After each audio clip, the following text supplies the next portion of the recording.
오늘은 시편을 제가 뒤에 10편 120편이라고 했나요? 네. 그래요? 네, 10편. 네, 10편은 맞는데 일단은 1편 볼게요. 1편. 120편을 보기는 봐야 되는데요. 뒷부분을 보기는 봐야 되는데 여기 앞부분을 120편부터 봐야 되는 거는 좀 앞에 설명이 들어가고 난 다음에 봐야 될 것 같아서 우리 그때 지난번에 제가 수예배 때 약간 이게 조금만 맛을 보여줬었거든요. 10편에 대해서. 기억나시나요? 혹시? 네. 그래서 오늘은 10편에 대해서 본격적으로 들어가기 전에 앞부분에 지난 시간에 못했던 거 하고 오늘 120편 이후의 거 좀 보면 될 것 같아요. 근데 아마 오늘 못 보면 다음 시간에 이어서 볼게요. 10편 일단 오늘 1편하고 2편을 먼저 볼게요. 자, 우리 같이 다 아는 거니까 외우시는 분도 있으니까 1편 먼저 우리 같이 합심하여 같이 읽겠습니다.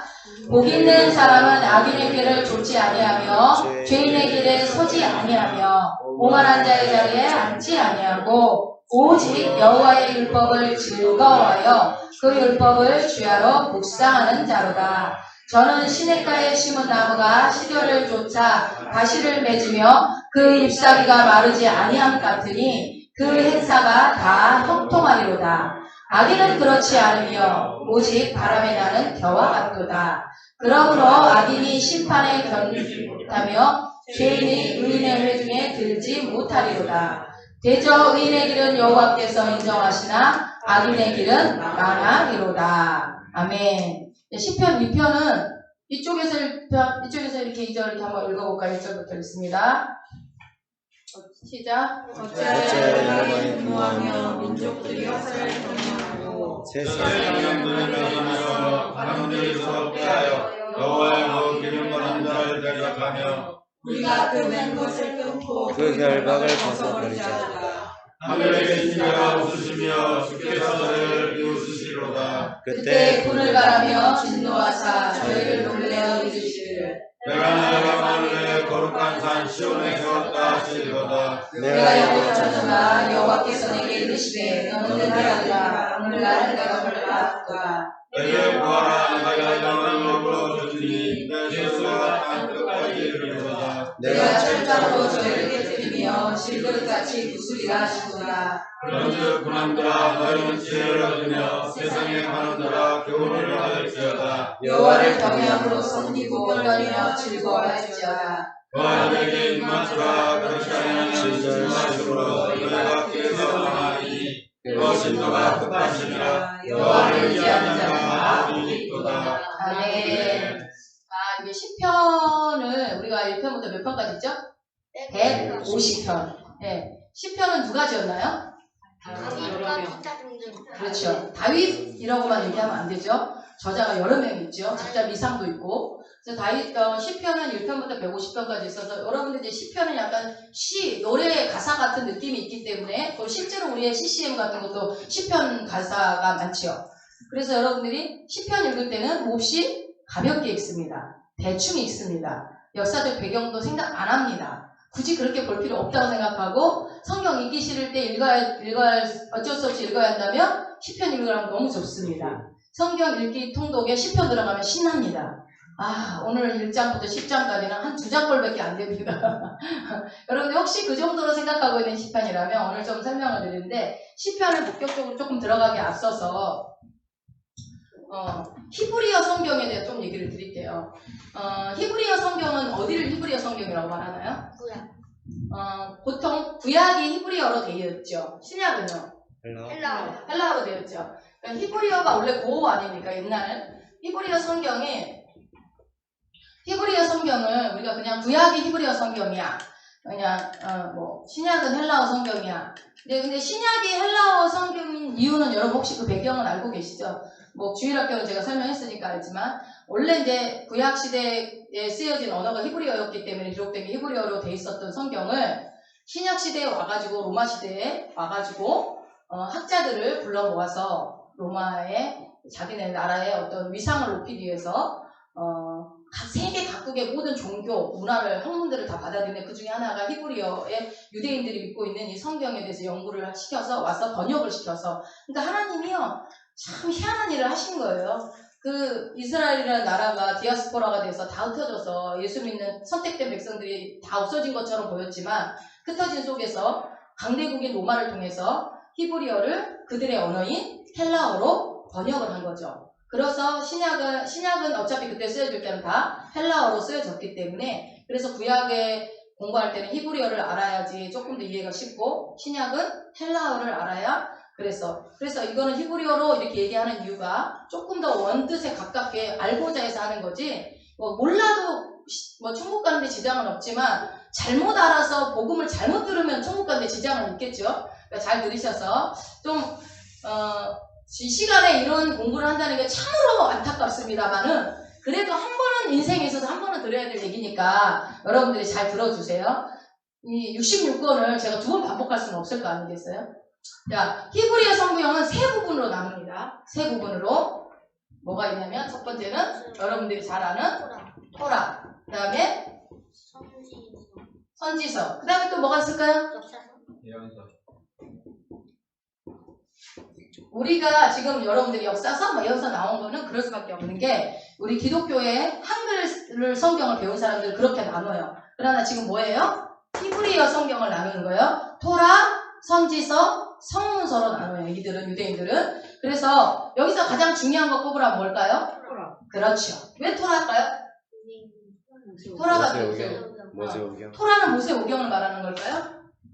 저번에 얘기했지만 이 토라는 의미가 그러니까 토라를 정의할 때 광의의 의미가 있고 협의의 의미, 그러니까 넓은 의미와 좁은 의미로서 좀 나눠야 돼요. 그러니까 광의의 의미, 넓은 의미로서의 토라는 뭐랄까요? 구약 성경 전체를 토라라고 해요.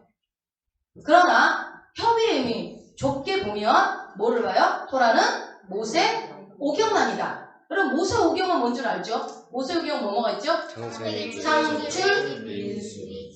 창축의 수세기, 레이기, 민수기, 신명기까지. 5권을 누가 쓴 거예요?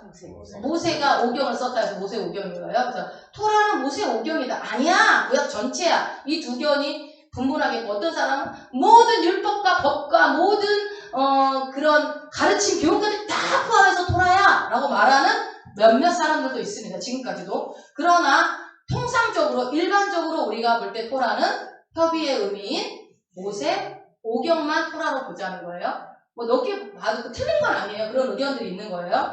그런데 이 모세 오경은 여러분 토라라는 단어는 야라라는 단어에서 나왔는데 이 토라라는 뜻이 무슨냐면 그 야라라는 뜻이 가르침, 교훈이라는 뜻이에요. 뭐라고요?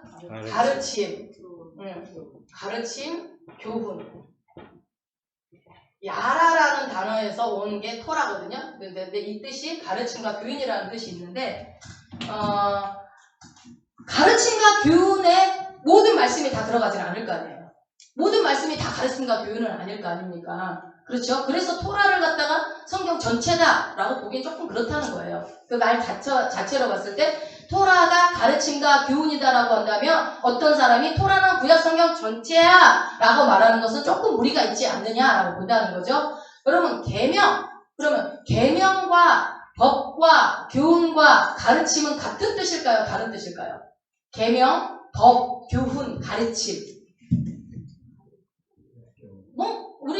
우리나라 말로서는 별로 구분이 잘 안 가요. 그쵸? 계명이나 법이나 뭐 가르침이나 교훈이나 뭐 그게 그거 아니야? 라고 생각할 수 있는데 이게 엄밀히 우리 언어 습관 때문에 이게 그래서 여러분 이게 히브리어 성경이다 보니까 그래서 우리가 잘못 오해할 수가 있어요. 성경이.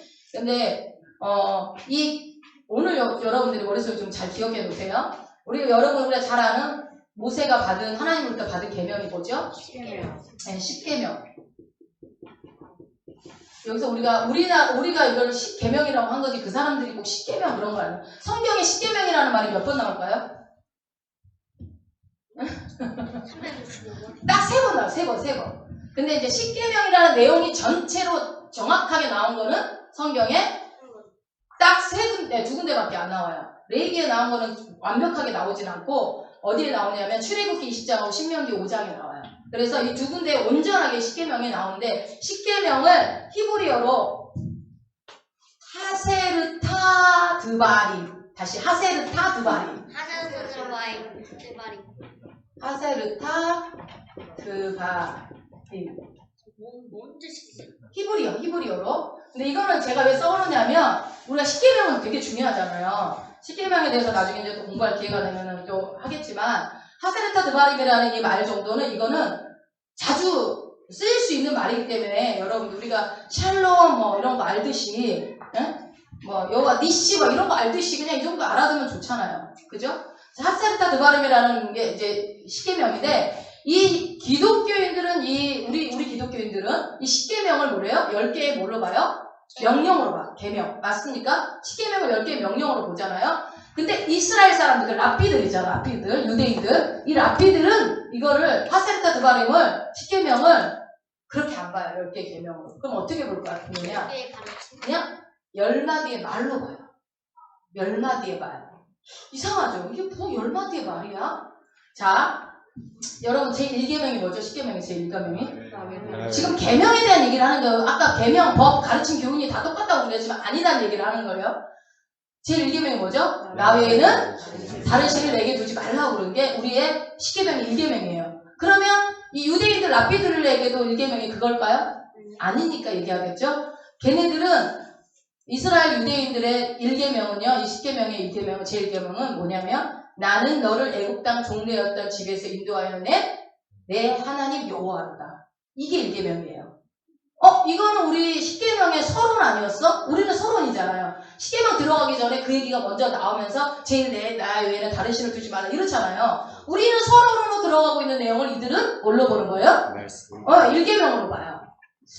여러분 그래서 어떻게 보면은 유대인들의 이게 인정이 더 맞는 것 같기도 해. 보면 왜 그러냐면 이제 그 부분을 좀 설명을 드릴게요.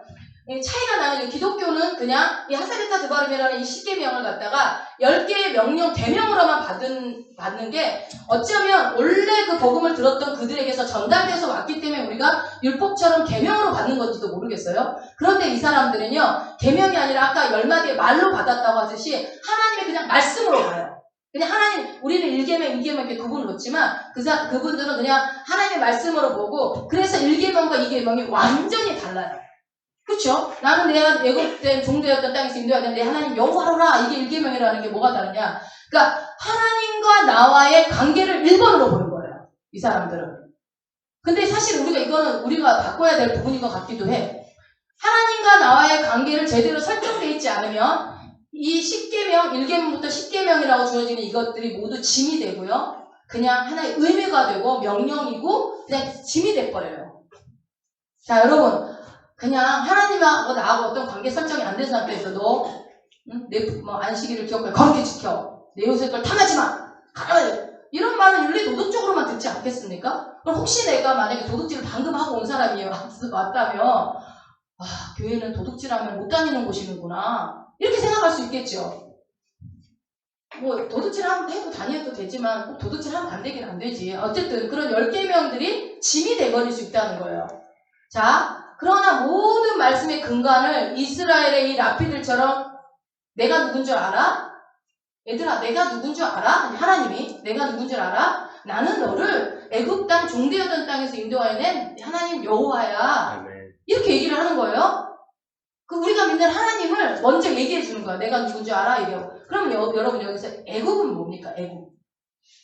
너희가 너를 애굽 땅 종되었던 집에서 인도하여 낸 내 하나님 여호와라고 했어요.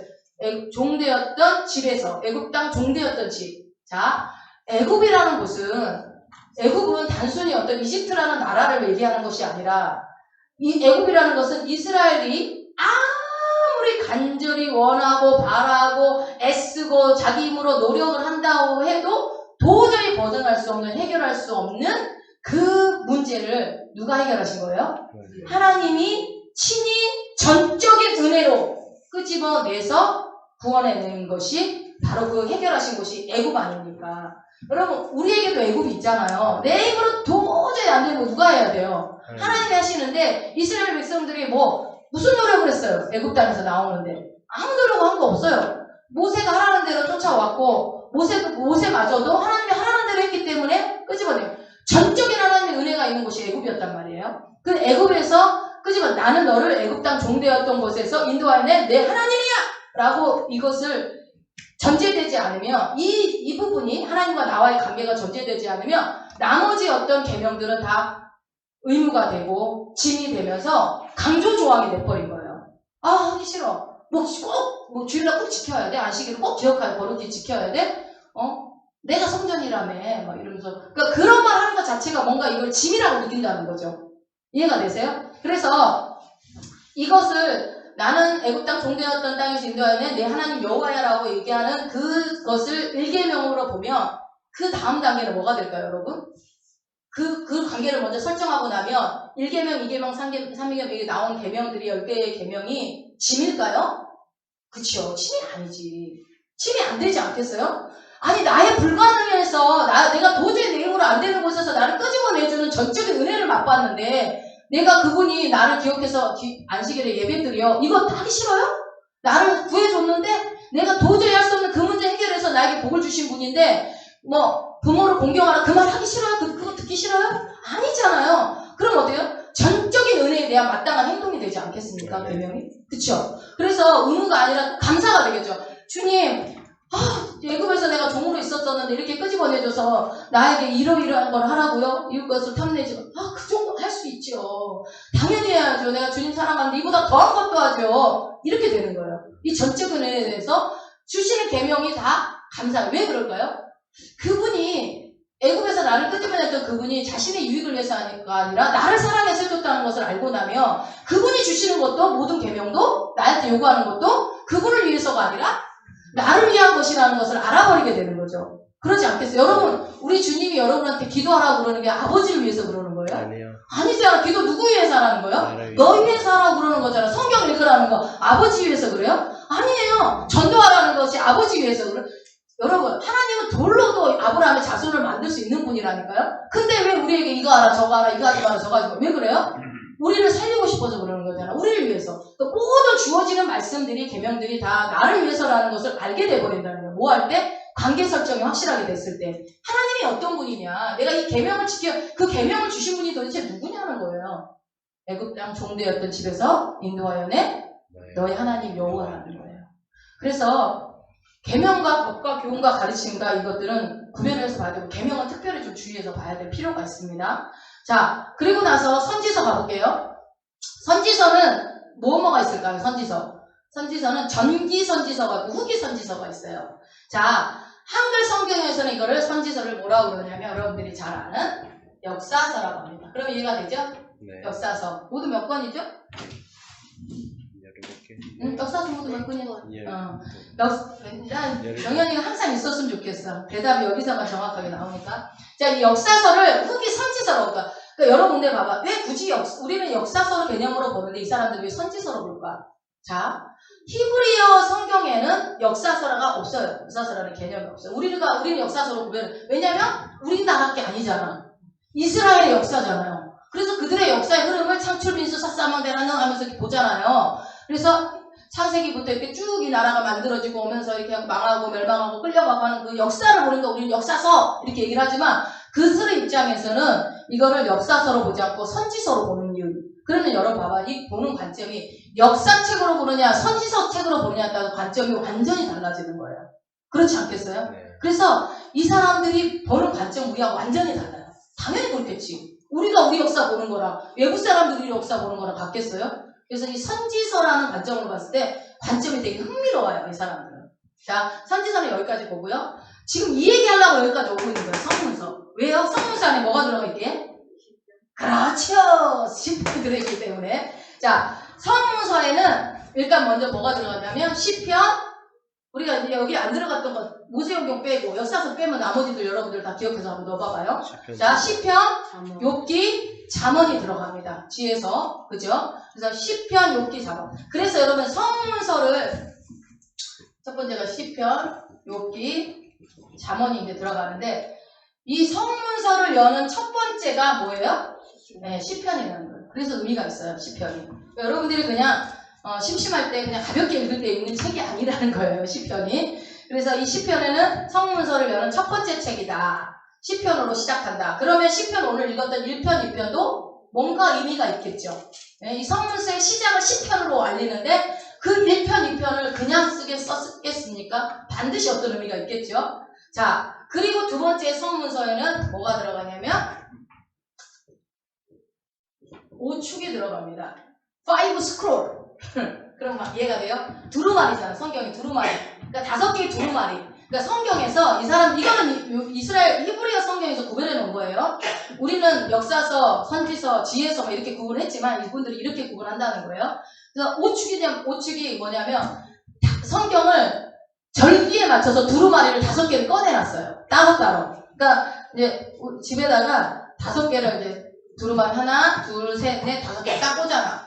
어떻게 해요? 꽂아놓고 나서 무슨 절기가 있대요. 예를 들어 우리나라 같은 경우 추석이 되면은 요걸 하나 쏙 빼서 그걸 읽어요. 여러분 이스라엘 백성들이 절기를 지키잖아. 우리가 잘 아는 절기 뭐 있어요? 6월절 있고, 에?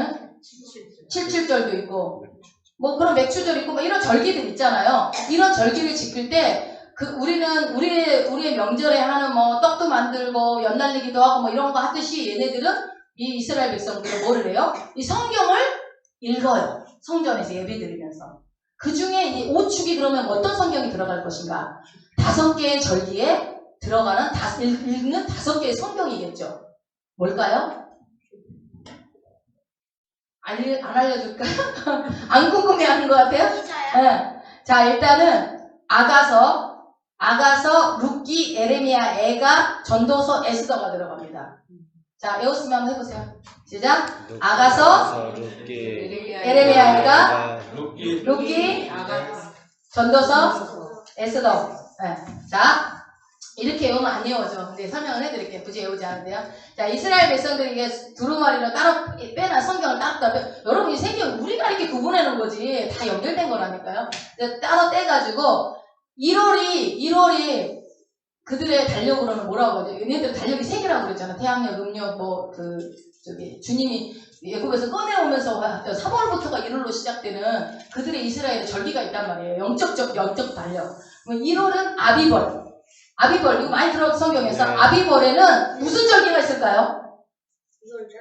6월절? 아비벌, 그렇지, 6월절. 6월절이 있어요. 6월절에는 그럼 뭐를 읽을까요? 6월절 절기가 딱 오면은 그 오축, 5 스크롤 중에 1 스크롤을 꺼내가지고 읽습니다. 쭉 읽어 내려가요. 어떤 걸 읽을까요? 아까 얘기했던 5개 중에 뭐를 뽑아주면 될까요? 6월절에는. 아가, 에레미야, 에가, 에스더, 또 다 얘기했다. 다 뭐나 전도서, 에스더, 룻기, 룻기는 아닌 것 같아요. 예. 아가서입니다. 맞아요. 아가서. 왜 아가서라고 생각했어요? 처음에 말했어요. 아, 역시. 네, 맞아요. 아가서. 아비벌 6월째는 아가서는 있습니다. 내 사랑하는, 뭐 이렇게 하면서. 여러분, 어여쁜 자야, 나와 함께 가. 제가 학교에서 아가서 공부를 하는데, 도대체 이 아가서가 왜 들을 때마다 다 달라. 이 사람한테 들으면 이렇고, 저 사람한테 저렇고, 저 사람한테 이거 끼워 맞추기식 아니야? 이런 생각이 들 정도로, 뭐, 진짜 희한한 거예요. 여러분, 아가서 어제 제대로 들어보셨어요? 제대로 든 내용.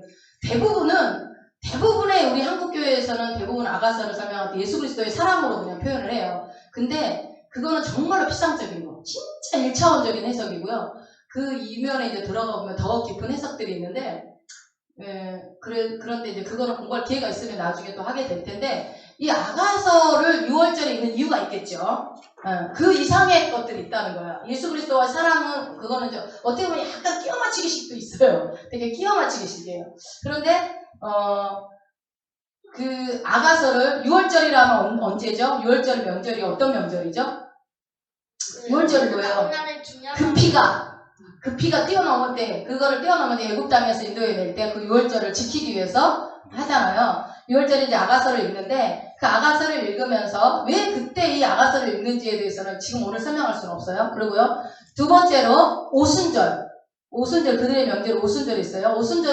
여러분 오순절하고 똑같은 말을 추수절이고 칠칠절이라고 해요. 칠칠절하고 오순절하고 따로 계산하면 안 돼요. 오순절을 다른 말로 뭐라고 본다? 추수절하고 칠칠절. 그러면은 추수절, 칠칠절, 오순절, 그러면 뭐 읽어야 될 것 같아요? 그렇지, 룻기 읽어야 될 것 같죠. 그때는 룻기를 읽습니다. 이제 좀 감이 오시죠? 자, 그 다음에 5월 달에는 예루살렘 성과 성전이 폭삭 망해버렸어요. 5월 달에 예루살렘 성과 성전이 무너졌단 말이에요. 그래서 그 성전이 무너진 것이 이들에게 너무나 큰 슬픔이었기 때문에 그 성전 잃은 슬픔을 애도하고 그러면서 기념하면서 꺼내서 읽는 책은 에레미야가. 그렇지요. 에레미야애가. 오, 잘하네, 이제. 에레미야애가를 꺼내서 읽겠죠. 슬픔의 노래니까. 우리 성전이 뺏겼어요. 하면서 읽는 거예요. 7월에는 초막절이 있습니다. 초막절. 초막절은 다른 말로 장막절, 수장절이라고 해요. 장막절, 수장절, 초막절은 세 가지가 똑같은 말입니다. 그래서 초막절에는 무엇을 읽을까요? 마지막 하나는 12월에는 불임절이 있습니다. 불임절. 불임절에는 무엇을 읽을까요? 남은 건 전도서하고 에스더가 남았습니다.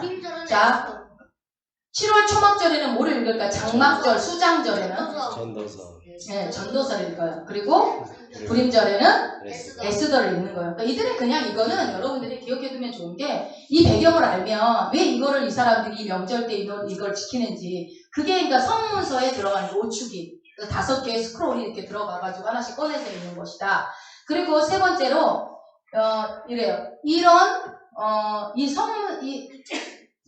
그건 나중에 설명할게요. 일단 시편, 욥기, 잠언이 들어가고 우리가 방금 읽었던 뭐야? 아가서, 에레미야, 애가 그리고 전도서, 욥기, 전도서, 욥기, 욥기, 에스더. 에스더 이렇게 이것이 오축에 들어가고 세 번째로는 이렇게 말씀대로 살았던 사람들을 집어넣어요. 세 번째 살았던 사람들 누굴까? 세 사람 누가 들어갈까요? 그렇게 살았던 사람 영적인 거장들을 집어넣습니다. 이사야. 모세서도 있어? 에레미야. 다니엘하고 다니엘 그다음에 또 누가 들어갈까요? 이사야. 이사였어. 네? 에레미야, 느헤미야, 에스라. 이사야는 선지서로 들어갔겠죠. 그죠? 자, 에스라, 느헤미야. 느헤미야. 그렇지. 에스라 나오면 바로 느헤미야 나와야지. 자, 왜 이 세 사람이 들어갈까요? 서가 있으니까. 다니엘, 에스라, 느헤미야 딱 오는 거 없어요? 여러분 느헤미야가 어떤 사람이었어요? 성벽을 52일 만에 재건한 사람이에요. 말도 안 돼요. 여러분 52일 만에 성벽을 재건할 수가 없어요. 이게 느헤미야 그러니까 뭐 그렇게 했나 보다라고 그러는데 대단한 거예요. 이 사람 믿음으로 52일 동안 그러니까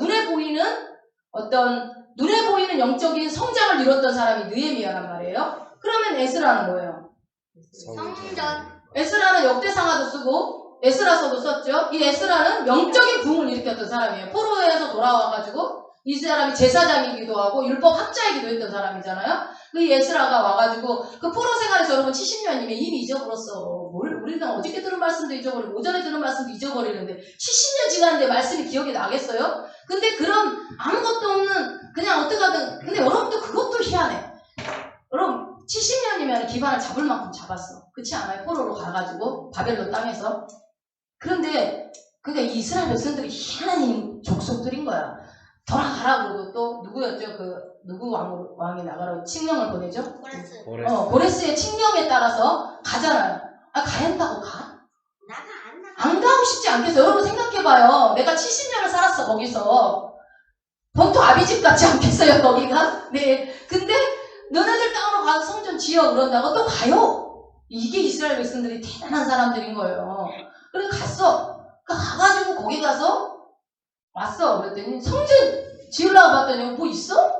아니 터전도 없고 거기 왔는데 뭘 어떻게 지어? 거기 가서 먹고 사는 것도 다 놓고 왔을 거 아니에요. 직업도 다 버리고 그러고 와가지고 그러니까 하나님은 희한하신 분이신 거야. 근데 뭐라고 그래요? 막 학계를 통해서 누구들은 그렇게 막 집에서 사냐? 편벽한 내 집은 다 무너져가지고 없는데 편벽한 집에서 아니 하나님 너무 하시는 거 아니에요? 아니 와가지고 직장도 못 잡고 있는데 지금 와가지고 조금 몇 달 살고 있으니까 학교를 통해갖고 너 왜 내 집 안 줘? 여러분 좀 약간 이해를 하면 무조건 하나님 편만 들지 마세요. 이스라엘 백성들도 거기까지 온 것만도 대단한 일이었어. 생각해보니까 그러니까 이 얘기를 왜 하냐면 하나님이 나쁘다는 얘기가 아니라 이스라엘 백성들이 이렇게 선택된 민족으로서 이렇게 성경에 그들의 역사가 그들의 삶이 기록될 만한 뭔가 있었다는 얘기를 하려고 그러는 거예요. 그래갖고 거기 와가지고 해놨던 또 누가 나타나가지고 또 이렇게 성벽을 막 재건하라고 그러지를 않나 막 하여튼 그러잖아요. 보면 여러분 먹고 살기도 힘들어 죽겠는데 막 성전 지으라고 그래 막. 건축원금만 하라고 다 도망가 버리잖아요. 먹고 살기만 해도. 그런데 문제 이전해갖고 와가지고 다시 새롭게 시작해야 되는 그 이스라엘 백성들에게 하나님은 학기를 던져 막 혼내. 근데 여러분 혼내도 말을 들을 것 같은 사람 혼내지 아무나 안 혼낸다고요. 그거 보면서 어이구 진짜 지그들은 좋은 집에 살면서 어떻게 막 학기가 와서 얘기하라 수르바벨이랑 오러 와서 얘기하라 할 때까지도 집을 안 짓고 있는. 여러분 그러면 안 된다는 거예요. 여러분들이 그 사람들이라고 생각해봐. 거기서 가지도 않았을 거야 아마. 예루살렘 성전 지으러 가라겠다. 아마 안 갔을 거야. 아유 우리 다음 세대나 가지 내가 이제 다 늙었는데 어떻게 가? 이랬을 수도 있어요. 근데 다 가요 갈 사람들은. 희한하죠. 그러니까 이 민족이 대단해. 그러니까 또 결국은 살고 있는 이방 민족들 다 쫓아내고 자기 나라 만들어 버리잖아. 친구들 얼마 안 됐잖아. 자기 나라 찾은 지도 이스라엘이라는 나라가. 그 진짜 이상한 나라인 거예요. 그러니까 얼마나 믿어지면 그러겠어요. 하나님이 믿어지면. 그러니 하나님이 학계나 스가리아나 뭐 수르바벨이나 이런 에스라를 통해 가지고 막 와서 막 혼내키고 막 같이 막 앞에서 에스라가 막 큰 소리로 성경 읽으면 따라서 읽고 하면서 막 그 부흥이 일어나는. 한다고 다 되는 게 아니라니까요.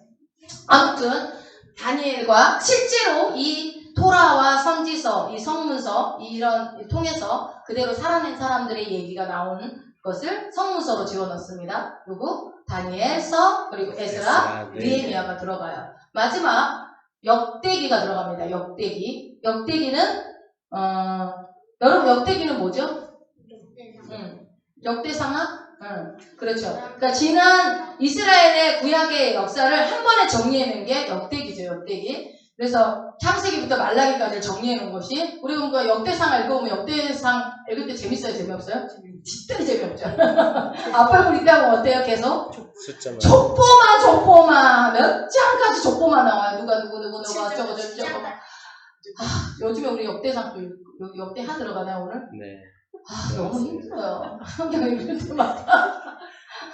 좀 그래도 욥기나 그리고 뭐 좀 이렇게 그래도 출애굽기까지는 그래도 재밌게 좀 읽다가 시편.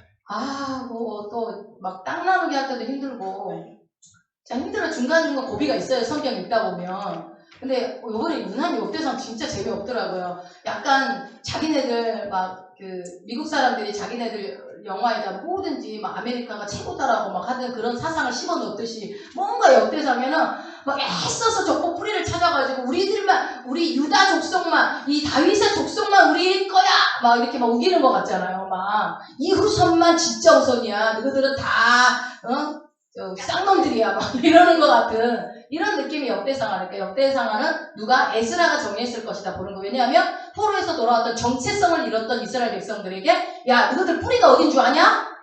라고 거슬러 올라가면서 그 노아의 후손으로부터 해서 쭉 해서 진짜 가인의 후손이 아니라 아벨의 후손으로 연결돼서 아벨이 아니죠. 가인의 후손과 대적했던 나중에 났던 누구죠? 셈 족속의 후손들로 해서 이 하나님의 나라의 백성들이 이루어졌다는 것을 막 그냥 아담까지 싹 거슬러 올라가는 게 역대상하죠. 그래서 이스라엘의 역사를 총망라해 놓은 것이 역대기다. 이게 바로 뭐다? 성문서로 이렇게 구분을 합니다. 그럼 성문서는 한마디로 하나님의 백성으로 어떻게 살 것인가를 얘기해요. 하나님의 백성으로서 어떻게 살 것인가. 자, 그러므로 이 성문서에 언급된 것을 내가 하나님의 백성으로서 이것을 할 건가 말 건가, 어디를 갈 건가 말 건가, 아니면 누구를 멀리하고 누구를 가까이 할 것인가, 아니면 가지 말 것인가 이런 것들을 결정하는데 이 성문서가 기준이 되는 거예요. 하나님의 백성으로 어떻게 살 것인가 하니까. 그러니까 하나님의 백성으로서의 합당한 삶을 얘기하고 있는 것이 무엇이다? 성문서라는 거예요. 그러면 여러분 시편을 그동안 어떻게 읽었나요? 하나님의 백성으로서 합당하게 살려면 시편을 읽어라. 이게 맞는 거예요. 그 시편에 하나님의 백성으로서 살라는 지침이 나와? 여러분 약간 의문이 되나요? 깊이 안 읽었다는 얘기죠. 욥기 그죠? 하나님 백성으로 어떻게 살아? 잠언 너무 이해가 되죠. 나머지들 뭐 다니엘서 뭐 당연한 거 아니에요. 이 사람들 살아낸 사람들의 삶의 얘기인데. 자, 시편 1편부터 150편까지 소개는요. 이제 여러분 이제 앞으로 시편 읽을 때 이거를 염두에 두고 읽으면 이제 보일 거예요. 그동안 안 들어서 인간이 이 땅에서 경험할 수 있는 모든 경우의 수가 다 들어있는 게 시편입니다. 다시요. 누구나 예외 없이 예수 믿건 안 믿건, 그러니까 예수를 믿건 안 믿건 간에 인간이 겪을 수 있는 모든 삶에 경험할 수 있는 최악의 상황, 극한 두려움, 혹은 성공, 혹은 모든 뭐 번영이든 뭐 망하는 거든 이 땅에서 경험할 수 있는 모든 생사화복, 기도, 애락이 다 모든 삶이 다 들어가 있는 것이 무엇이다? 이 시편에 있다는 거예요. 여기에 다 걸립니다. 시편에 다 걸려요. 그러면 그런데 어떻게 해야 되느냐 이 얘기예요. 너희의 인생을 살면서 이러이러한 일들이 이렇게 막 수없는 일들인데 그때 어떡할래? 하나님의 백성으로서 그때 어떡할래? 이거를 얘기해주고 있는 게 뭐라는 거예요? 시편이라는 거예요. 자, 그렇게 얘기를 하면, 이제 제가 이렇게 얘기를 하면, 보통 사람들이 그래요. 우리는 하나님의 백성은 어떻게 살아야 될까라고 들으면 제일 먼저 고난과 연결시켜. 맞죠? 여러분들 어떻게 살까? 내가 만약에 오늘까지 뭐 돈 100만 원 있어야 되는데 내 통장에 10,000원밖에 없을 때 이럴 때 어떻게 해야 되지? 우리는 항상 고난을 먼저 딱 생각해요. 그러면 오늘 어떻게 해야 돼요? 하나나 집사한테 가서 꼬야지. 꼬야지. 그러니까 뭐 기도해서 하나님이 하라는 대로 할 수도 있고 뭐 할 수 있는데, 자, 우리는 근데 여러분 더 중요한 거는요. 고난 때가 중요하지 않아요. 솔직히 말하면. 오전에 목사님 얘기 들어보고 했지만 고난 때 다 이겨낸 얘기들이에요. 그렇지 않아요? 실패했으면 얘기도 안 하셨겠지. 누가? 하나님 실패하. 근데 하나님 실패하시는 분이 아니고 고난의 삶 가운데서 해결만 해주시는 분이 아니라 그 당사자를 성장시키시고 심지어는 다른 사람을 새로운 사람으로 만들어버리는 게 하나님의 능력이시잖아요. 근데 그분이 우리가 하나님 백성으로 어떻게 살아야 될까 할 때 이 고난의 문제를 어떻게 해야 될까 우리는 이 생각을 하지만 하나님 입장에서는 야 고난 그까짓 거 중요한 게 아니야. No! 더 중요한 것은 너희들이 성공할 때다. 그 얘기를 하는 거예요. 여러분. 잘 될 때. 여러분 잘 될 때.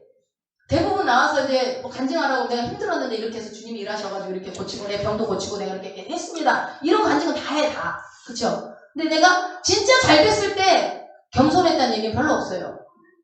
우리 지난주에 봤던 철로 역정에서 대단하셔요. 그러니까 뭐 처음에는 부끄러워하다가 나중에 뭐라고요?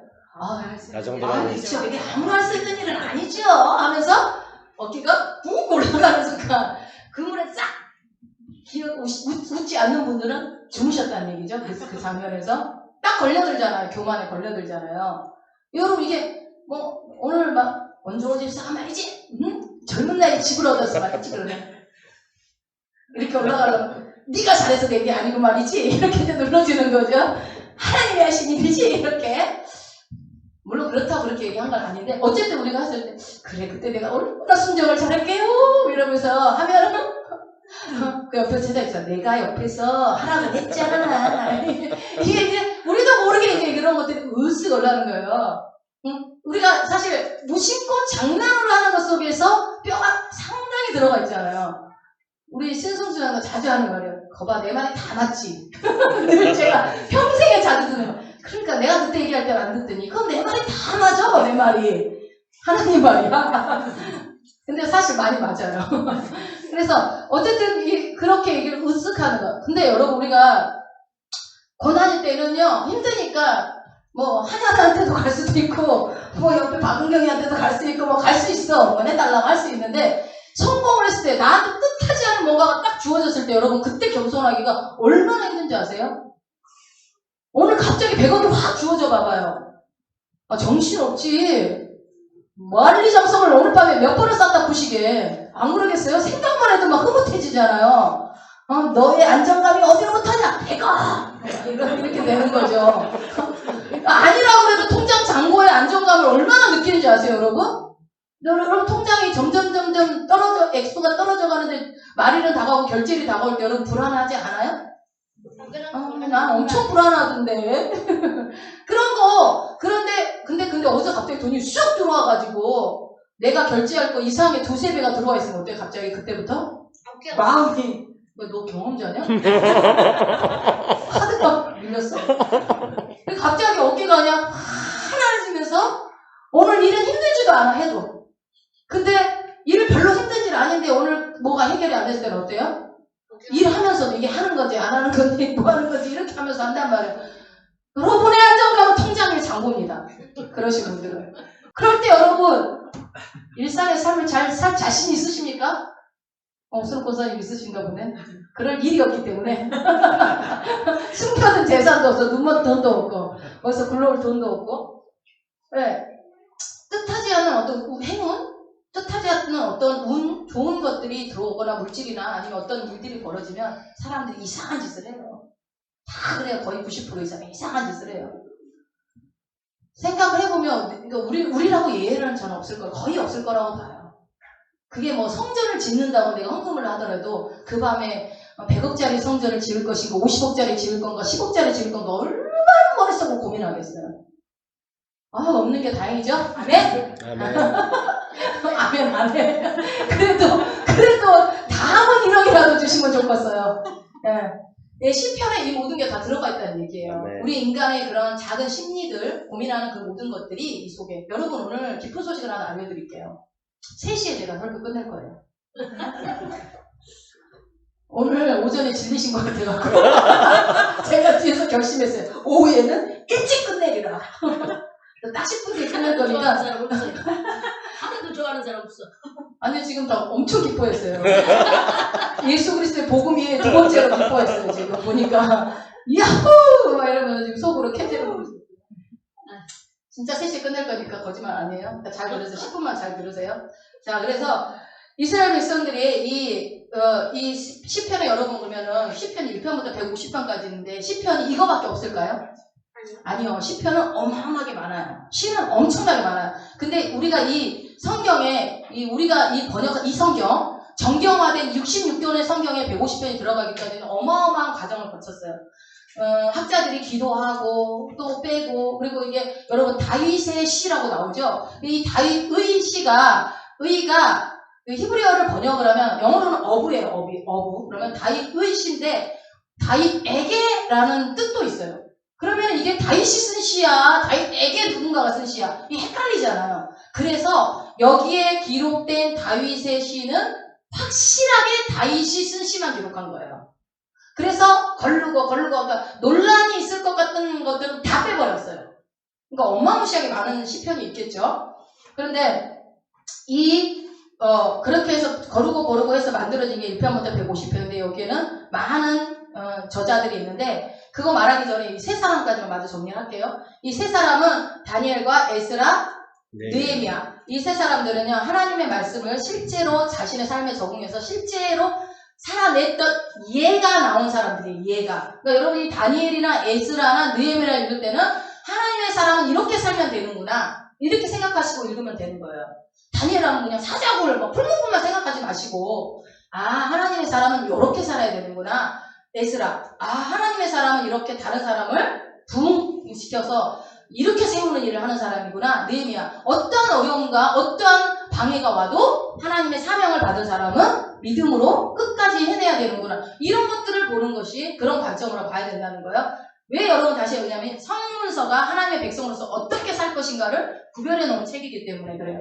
그러면은 시편을 읽을 때도 욥기 읽을 때도 잠언을 읽을 때도 그런 관점으로 보면 훨씬 나한테 많이 와닿겠죠. 자, 그리고 이게 정리를 할게요. 성문서는 다시요. 하나님의 백성으로 어떻게 살 것인가가 나오는데 그러면 도대체 하나님의 백성으로서 합당한 삶은 무엇이냐가 기록되어 있는 것을 여는 것이 첫 번째가 시편이다. 그리고 그 말씀이 그러므로 그 시편의 말씀이 하나님의 백성으로 살 때 어떻게 살 것인가 적용이 되어야 한다. 그래서 하나님의 백성, 그러면 여러분 질문 드릴게요.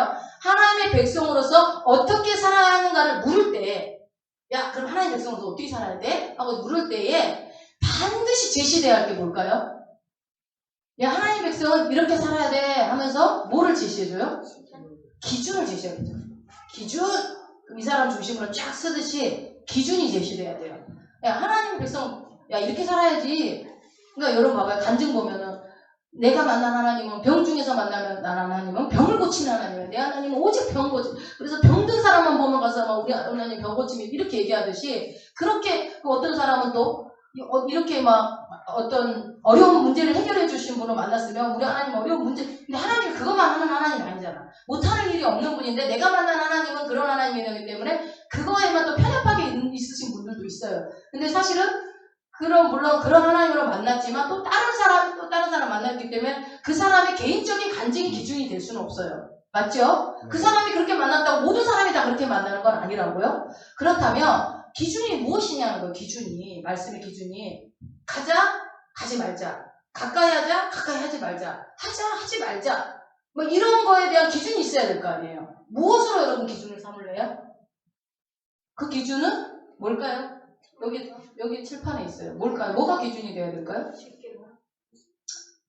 10계명. 토라가 기준이 되는 겁니다. 토라. 그러므로 여러분 이 토라를 정의하는 게 굉장히 중요해요. 그러니까 토라를 어떻게 정의하는지가 너무나 중요해요. 왜냐하면 하나님 백성 어떻게 살 것인가의 기준이 되는 말씀이니까.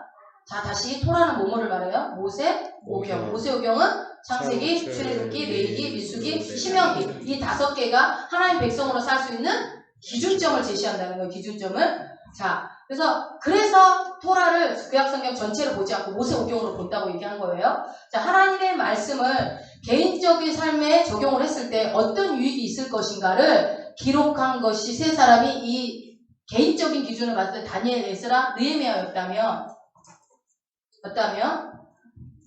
하나님의 말씀, 이것이 물론 개인적으로 여러분들에게 하나님 말씀 적용 이렇게 삽니다라고 제시는 하긴 하지만 이런 유익이 있습니다. 이렇습니다라고 얘기를 하지만 하나님의 말씀을 개인적으로 적용을 했을 때 여러분 우리가 내 개인에게 적용했을 때 유익은 개인의 삶에만 있을까요? 하나님의 말씀을 내가 그래 토라가 내 말씀의 기준이야. 거기에 우리 뭐 신명기나 보면 얼마나 말씀 많이 나와. 그 말씀을 그대로 살아내는 거예요. 그대로 살아내면 내 개인적으로 살아내면 내 개인의 삶에만 유익이 있을까요? 아니요. 반드시 공동체에도 영향이 있습니다. 그래서 우리 늘 자주 하는 말 내가 바뀌면 가정이 바뀌고 가정이 바뀌면 교회가 바뀌고 교회가 바뀌면 나라가 바뀌고 우리 나라가 바뀌면 전 세계가 바뀐다. 막 이런 얘기를 하듯이 이 하나님의 말씀이 개인에게 임하지만 그 개인이 그 말씀대로 살아내지만 결국은 무엇을 바꿔요? 공동체를 바꿔버려요. 이게 어마무시해요. 그리고 사회를 바꿔버려요. 국가 전체를 바꿔버리는 게 이 하나님의 말씀의 능력입니다. 그러면 시작은 어디서부터요? 나 개인부터 시작되는 거예요. 나 개인에게 그 말씀이 하나님의 말씀이 내가 그렇게 살아내리라 결단하고 말씀대로 사는 것이 믿음으로 사는 삶이고 말씀대로 사는 삶이 하나님을 경외하는 삶이에요. 여러분 하나님을 오늘 시편 1편에 복 있는 사람은 하면서 이거 세 가지 안 하고 그렇지만 뭐라고 그래요? 2절 한번 읽어볼까요? 오직 여호와의 율법을 즐거워하여 그 율법을 주야로 묵상하는 자라는 거예요. 왜 성문서의 시작이 시편이고 그 시편 1편을 이렇게 시작했는지가 하나님의 백성으로서 어떻게 살아야 되는지에 대한 기준을 제시할 때 이 말씀이 들어갈 수밖에 없겠죠. 그래서 시편 1편의 내용들이 야 너희가 하나님의 백성이야? 그러면 너네 이거 세 가지 하지 마. 1절 읽어봅시다. 복 있는 사람은 악인의 길을 쫓지 않고 또 죄인의 길에 서지 않고 오만한 자의 자리에 앉지 마. 그거 세 가지 하지 마. 그게 하나님의 백성이 할 일이야. 그럼 뭐해? 율법을 주야로 묵상. 그래서 여러분 제가 그때 수요예배 때 말씀드렸죠. 묵상이 뭐냐? 묵상은 따뜻한 커피 한 잔과 함께 쇼파에서 마시는 차가 아니다. 그렇게 묵상하는 게 아니다. 사자가 먹을 거를 뺏기지 않으려고 다시 한번 엉켜주고 으르렁거리면서 이 말씀을 내가 생명을 걸고 이거 안 먹으면 나 죽는다라는 마음으로 그 말씀을 그때마다 힘들 때마다 끄집어내서 하나님의 그 성품을 끄집어내서 내가 적용하는 것이 묵상이다라고 했어요. 그래서 묵상은 어느 때만 새벽에만 하는 것도 아니고 언제? 지금 이 자리에서 내가 있는 곳에서 어느 곳에든지 간에 내가 힘든 상황이든 기쁜 일이건 즐거운 일이건 간에 이때 어떻게 할 거야? 갈까 말까? 할까 말까? 만날까 말까? 멀리 할까? 가까이 할까? 할 때마다 우리 하나님은 이거 기뻐하시지 않아. 하나님 기준이 떠올랐다면 사자가 내 먹이를 뺏기지 않은 것처럼 누가 욕을 하고 뭐라 하든 간에 나는 그것을 지키는 거예요. 그게 묵상이에요. 여호와 주야로 율법을 묵상하는 자. 너희가 그렇게 살으라는 거예요 지금. 그래서 모세오경을 토라를 기준으로 해서 하나님의 말씀을 개인적으로 적용하고 나갔을 때에 그 말씀의 기준이 결국 그 영향력이 개인의 삶뿐만이 아니라 가정에도 그리고 가정에서 끝나는 것이 아니라 여러분 사회와 공동체 이 교회까지 영향을 미쳐서 하나님의 말씀대로 그러니 너희가 하나님의 말씀대로 살으라라고 가르치는 것이 이 성문서라는 거예요. 하나님의 백성으로서 어떻게 살아야 되는가? 기준은 뭐다 여러분? 토라. 이제 마치려고 2분 남았어요. 마치려고 그래요. 자, 기준의 핵심은 뭐냐? 이것까지만 얘기할게요. 핵심은 내가 한번 얘기했어요. 여러분들한테. 왜 얘기할 때 얘기했나? 기준의 핵심은 이 토라가 기준이고 이 기준의 핵심은 언약이라고 했어요. 언약. 예, 언약. 여러분 언약을 믿는 거잖아요. 우리가 아멘. 하나님 언약. 아멘. 그 언약을 뭘로 우리가 설명을 했었죠? 혼인. 기억나세요? 혼인. 그렇죠. 혼인, 결혼으로 얘기했어요. 언약은 그냥 일반적으로 우리가 꼭꼭 약속 이 정도가 아니다. 결혼이다. 하나님과 우리가 결혼하는 관계다. 하나님과 이스라엘 백성, 하나님이 신랑이 되시고 이스라엘 백성이 신부가 되어서 맺은 언약이다. 그 언약이 바로 이 기준의 핵심이 되는 거예요. 토라의 핵심이 되는 거죠. 그래서 이 결혼의 핵심은 바로 아가서에 나온 말씀 2장 16절에 나오죠. 나는 사랑하는 자에게 속하였고 사랑하는 자는 나에게 속하였다. 그러니 여러분 6월절 이거 읽어야지 아가서. 그죠? 그래서 이 결혼에 대한 것은 여러분들이 너무 잘 알잖아요. 결혼은 배타적이죠. 다른 사람이 끼어들면 안 돼요. 두 사람만. 절대로 누가 끼면 안 돼요. 신랑 신부 둘만 있어야 되죠. 그리고 이것이 바로 뭐예요? 그러니까 결혼의 가장 1번이 그거죠. 신랑 신부 둘 외에 딴 사람 끼면 안 돼요. 안 돼요. 안 돼요. 누구도 끼면 안 되죠. 이 사이에 누구 묻기도 안 돼요. 그런 것처럼 하나님과 신랑 되시는 하나님과 우리가 신부된 이 하나님 이스라엘 백성이 우리가 백성이 결혼을 했어. 언약관계 했다면 이 속에는 누구도 끼면 안 된다. 너는 내 거야. 그리고 너도 내가 너를 위해서 네가 원하는 거 다 줄 거고 너도 나를 구하면 내가 원하는 거 다 서로 나만 사랑해. 이렇게 되는 거잖아요. 서로 사랑하는. 그게 바로 하나님과 그의 백성이 맺은 가장 중요한 언약의 핵심이라는 거예요. 그러니까 여러분들이 뭔가 어떻게 해야 되나 할 때 결혼으로 생각하면 돼요. 결혼으로. 이거 하면 남편이 좋아할까? 이거 하면 남편이 싫어하려나? 우리 아내가 좋아할까? 싫어할까? 이 생각을 하면은 답이 나오잖아요, 금방. 내가 양말을 뒤집어서 던져놓으면 우리 마누라가 승질내겠지? 그래서 어떻게 해요? 그 양말을 다시 벗어서 좋게 해서 내놓는 것이 사랑이잖아.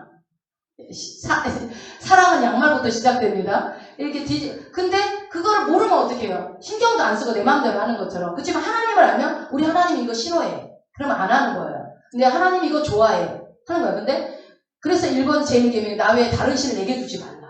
그럴 수밖에 없죠. 내 신부인데? 내 신랑인데? 난 부족하고 못났으니까 더 이쁜 여자 하나 더 둬도 돼. 이럴 사람.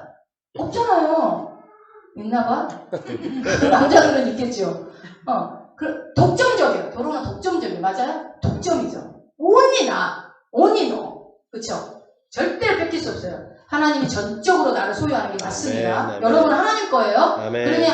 그럼 내가 그만큼 소유된 만큼 어떻게 해요? 나는 하나님을, 나 역시도 하나님을 전적으로 소유해야죠. 아멘. 서로서로 소유해야죠. 서로서로. 아멘. 누구도 끼어들면 안 되는 관계. 이것이 기준을 따라 내가 어떻게 살 것인가라는 얘기고 성경은 그래서 의외로 간단합니다. 뭐예요? 이 신학적 교리가 어렵게 만든 거지 사실은 진짜 성경은 복잡하지 않아요. 명확해요. 결혼관계 생각해서 너는 나에게 속하고 나는 너한테 속하고 그렇게 살자. 아멘. 그걸로 끝나는 거예요. 언약관계 잊지 마시고 한 주간에도 여러분이 말씀을 묵상하세요. 어느 사람 주님이 이거 안 원하시고 기뻐하시지 않아. 그러면 싫어도 한번 이겨내는 거예요. 그게 여러분 반응하는 거예요. 말씀 아멘. 앞에. 그리고 하나님을 경외하는 것이고 말씀대로 사는 것임을 기억하시기 바랍니다. 다음 주에 이어서 또 시편 이렇게 어떻게 분류하는지 그리고 이제 오늘 우리가 120편부터 보려고 했던 거 그 뒷부분에 다윗이 쓴 거 말고 성전에 올라가면서 했던 거 새벽 예배 때 제가 잠깐 얘기했었는데 그 구체적으로 어떻게 했는지 그거 한번 더 훑어보고 길면 2시간 더 안 그러면 1시간 정도 끝내도록 할게요.